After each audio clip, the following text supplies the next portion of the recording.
ಬ್ರಹ್ಮಗಂಟು ಕನ್ನಡ ಧಾರಾವಾಹಿಯಲ್ಲಿ ನಟಿಸಿ ಭಾರಿ ಖ್ಯಾತಿ ಗಳಿಸಿಕೊಂಡಿರುವಂತಹ ನಟಿ ಗೀತಾ ಭಟ್ ಭಾರತಿ ದಾಂಪತ್ಯ ಜೀವನಕ್ಕೆ ಕಾಲಿಟ್ಟಿದ್ದಾರೆ.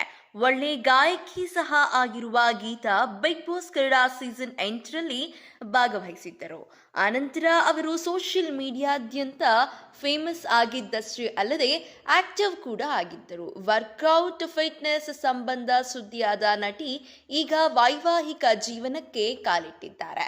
ಪ್ರಸ್ತುತ ಅಮೃತಧಾರೆ ಧಾರಾವಾಹಿಯಲ್ಲಿ ನಟಿಸುತ್ತಿದ್ದು, ಸದ್ಯ ಅವರ ಮದುವೆ ಫೋಟೋಸ್ ಕಾಣಿಸಿಕೊಂಡಿವೆ. ಗೀತಾ ಭಾರತಿ ಭಟ್ ಅವರ ಮದುವೆ ಫೋಟೋಗಳು ಇದೀಗ ಸೋಷಿಯಲ್ ಮೀಡಿಯಾದಲ್ಲಿ ವೈರಲ್ ಆಗುತ್ತಿವೆ. ಜೀವನದಲ್ಲಿ ಅನೇಕ ಬಾರಿ ಬಾಡಿ ಶೇಮಿಂಗ್ ಅನುಭವಿಸಿ ಗೀತಾ ಅವರು ಈ ವಿಚಾರದ ಬಗ್ಗೆ ಹಲವು ಬಾರಿ ಮಾತನಾಡಿದ್ದರು. ದಪ್ಪಗೆ ಇರೋರು ಬದುಕಲೇಬಾರದ, ಆಸೆ ಪಟ್ಟು ಸಿಹಿ ತಿಂಡಿ ಕೇಳಿದ್ರೆ ಆಯ್ತು, ನಿನಗೆ ಕೊಟ್ರೆ ಆಯ್ತು, ಎಲ್ಲ ನೀನೇ ತಿಂದು ಬಿಡ್ತೀಯ, ಕೊಡಲ್ಲ ಅಂತ ಹೇಳ್ತಾರೆ. ದಪ್ಪಗೆ ಇರೋರು ಭೂಮಿ ಮೇಲೇನೆ ಇರಬಾರದು ಅನ್ನೋ ಮಟ್ಟಿಗೆ ಮಾತುಗಳನ್ನ ಆಡ್ತಾರೆ. ಹೆಣ್ಣು ಮಕ್ಕಳಿಗೆ ಹೆಣ್ಣು ಮಕ್ಕಳೇ ಶತ್ರುಗಳು ಆಗಿರ್ತಾರೆ.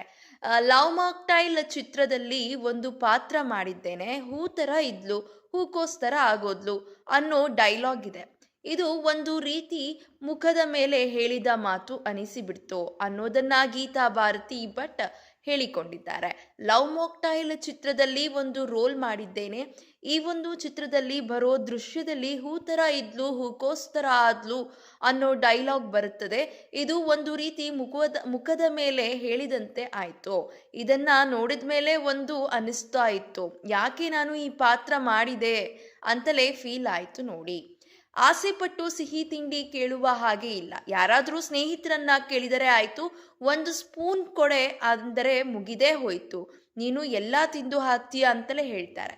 ದಪ್ಪಗೆ ಇರೋರು ಭೂಮಿ ಮೇಲೇನೆ ಇರಬಾರ್ದ, ಅವರು ಹೋಗಿ ಬಿಡಬೇಕು ಅನ್ನುವ ಹಾಗೇನೆ ಮಾತಾಡ್ತಾರೆ. ಜನ ಕೂಡ ಹಾಗೇನೆ ಇದ್ದಾರೆ. ಸ್ವಲ್ಪ ದಪ್ಪ ಆಗೋ ಹಾಗಿಲ್ಲ, ಏನ್ ಮೇಡಮ್ ದಪ್ಪ ಆಗ್ಬಿಟ್ಟಿದ್ದೀರಾ ಅಂತಲೇ ಕೇಳ್ತಾರೆ. ಏನ್ ಹೇಳೋದು ಹೇಳಿ ಎಂದಿದ್ದಾರೆ. ಇದೇ ರೀತಿಯ ಸಿನಿ ಅಪ್ಡೇಟ್ಸ್ಗಳಿಗಾಗಿ ಹಾಗೂ ಕನ್ನಡ ಬಿಗ್ ಬಾಸ್ ಸೀಸನ್ ಅಪ್ಡೇಟ್ಸ್ಗಳಿಗಾಗಿ ಈ ಕೂಡಲೇ ನಮ್ಮ ಯೂಟ್ಯೂಬ್ ಚಾನೆಲ್ ಅನ್ನು ಸಬ್ಸ್ಕ್ರೈಬ್ ಮಾಡಿ ಹಾಗೂ ಪಕ್ಕದಲ್ಲಿ ಕಾಣ್ತಿರುವಂತಹ ಬೆಲ್ ಐಕಾನ್ನ ಕ್ಲಿಕ್ ಮಾಡಿ.